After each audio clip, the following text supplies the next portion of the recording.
राधे राधे दोस्तों, आप सभी को कार्तिक पूर्णिमा की ढेर सारी शुभकामनाएं। दोस्तों, कार्तिक पूर्णिमा को देव दिवाली के नाम से भी जानते हैं। तो आज की वीडियो में हम कार्तिक पूर्णिमा की पूजा विधि के बारे में जानने वाले हैं कि किस तरह से हमें कार्तिक पूर्णिमा के दिन भगवान श्री हरि विष्णु और माता लक्ष्मी का पूजन है वो करना चाहिए। तो चलिए वीडियो की शुरुआत करते हैं और जानते हैं। आप कमेंट बॉक्स में जय श्री हरि विष्णु अवश्य लिख दीजिएगा।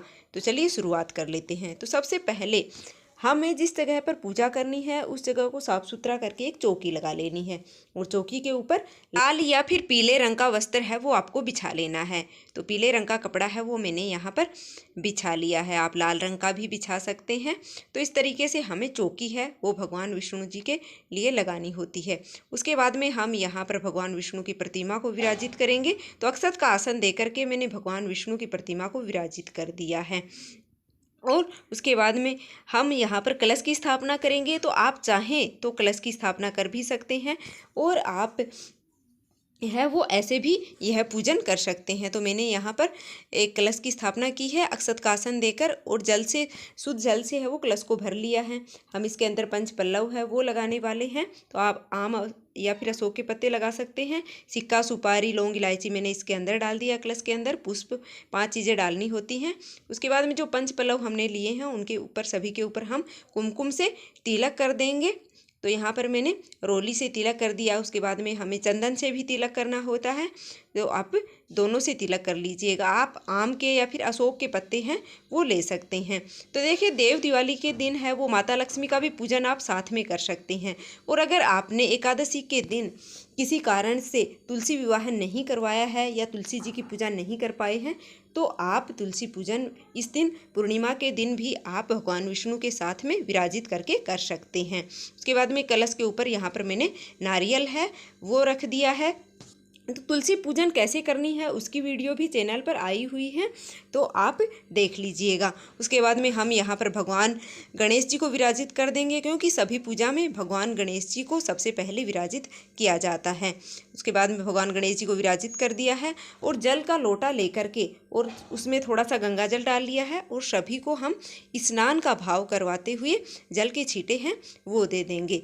आप यहाँ पर अगर मूर्ति है आपके पास तो आप पंचामृत से भी भगवान विष्णु को है वो स्नान करवा सकते हैं। और आप आज के दिन भी माता तुलसी का पूजन है वो भगवान विष्णु के साथ में कर सकते हैं और शाम के समय भी आप यह पूजन है वो कर सकते हैं, क्योंकि यह देवों की दिवाली है वो मनाई जाती है। मनुष्यों की दिवाली है वो अमावस्या तिथि के दिन मनाई जाती है और यह देवों की दिवाली होती है। उसके बाद में अक्षत और पुष्प लेकर हम सभी देवी देवताओं का आह्वान है वो कर लेते हैं जो हमने यहाँ पर विराजित किए हैं। उसके बाद में हम जनेऊ है वो समर्पित कर देंगे अगर आपके पास है तो, या फिर आप कलावा है वो वस्त्र के रूप में भगवान गणेश जी को और भगवान विष्णु को यहाँ पर समर्पित कर देंगे। कलश को हमने पहले से कलावा बांध रखा है और जो नारियल है उसके ऊपर भी मैंने यहाँ पर कलावा है वो बांध रखा है।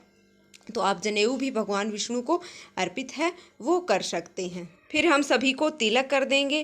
तो तिलक है वो भगवान गणेश जी को तो कुमकुम से तिलक किया जाता है और भगवान जो विष्णु जी हैं उनको चंदन से तिलक किया जाता है। तो कलश को भी यहाँ पर स्वास्तिक मैंने बना दिया है और जो नारियल रखा है उसको भी यहाँ पर मैंने तिलक कर दिया। भगवान गणेश जी को कुमकुम से तिलक कर दिया है। आप यहाँ पर साथ में माता लक्ष्मी जी को भी विराजित कर सकते हैं और उनकी भी पूजा है वो कर सकते हैं। अगर आपने व्रत नहीं भी रखा है कार्तिक पूर्णिमा का तो भी यह पूजा आप कर सकते हैं। घर का जो मंदिर है उस मंदिर में भी आप यह पूजा कर सकते हैं या फिर अलग से चौकी लगाकर भी यह पूजन है वो कर सकते हैं। कार्तिक पूर्णिमा देवों की दिवाली होती है तो इस दिन हमें घर का जो मंदिर होता है उसमें भी अवश्य रूप से पूजन करना चाहिए। उसके बाद में भगवान विष्णु को हम यहाँ पर चंदन से तिलक करने वाले हैं, क्योंकि भगवान विष्णु को चंदन से ही तिलक किया जाता है। तो सभी को तिलक करने के बाद में हम यहाँ पर अक्षत है वो समर्पित कर देंगे। तिलक के बाद में अक्षत हमें अवश्य रूप से समर्पित करने चाहिए। तो सभी को अक्षत समर्पित कर दिए हैं।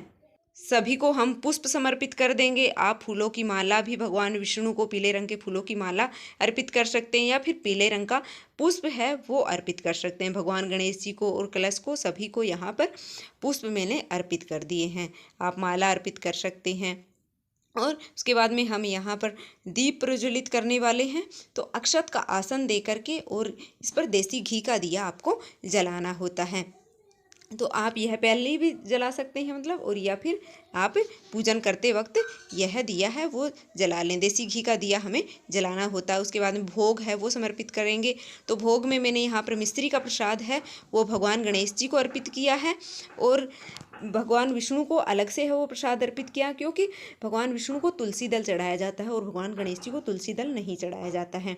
उसके बाद में फ्रूट का भोग हम यहाँ पर लगा देंगे, तो भगवान गणेश जी को अलग से लगा देंगे और भगवान विष्णु को अलग से लगा देंगे। आप कोई भी मौसमी फल का भोग है वो भगवान को यहाँ पर लगा देंगे। तो तुलसी दल है वो मैंने अर्पित कर दिया है भगवान विष्णु जी के लिए अलग से, क्योंकि भगवान विष्णु को बिना तुलसी दल का भोग है वो स्वीकार नहीं होता है। तो सभी को भोग है वो मैंने अर्पित कर दिया है।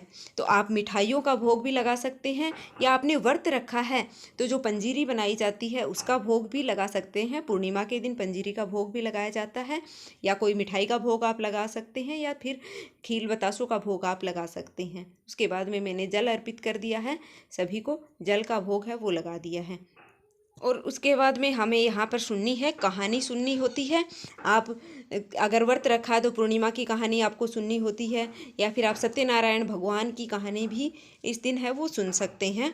तो हाथ में अक्षत और पुष्प लेकर के और पूर्णिमा की कहानी यहाँ पर सुन लिए। पूर्णिमा की कथा का वीडियो है वो अलग से आपको मिल जाएगा चैनल पर, है वो आप देख लीजिएगा। दक्षिणा हमें अर्पित करनी होती है। दक्षिणा हमारी पूजा में रही कमियों की पूर्ति करती है, तो हमें यथासंभव दक्षिणा अवश्य रूप से ही अर्पित करनी चाहिए। और जो हमने कथा के लिए जो अक्षत और पुष्प लिए हैं इनको हम जल में अर्पित कर देंगे, और शाम को जब चंद्र देवता निकलते हैं तो उस समय हमें चंद्र देवता को अर्घ्य देना होता है। कार्तिक पूर्णिमा की पूजा या फिर हर पूर्णिमा में हमें शाम को अर्घ्य देना होता है। उसके बाद में पूजा में रही कमियों के लिए हम क्षमा याचना कर लेंगे और भगवान से हमारी जो भी मनोकामना है उसकी पूर्ति के लिए प्रार्थना करते हैं।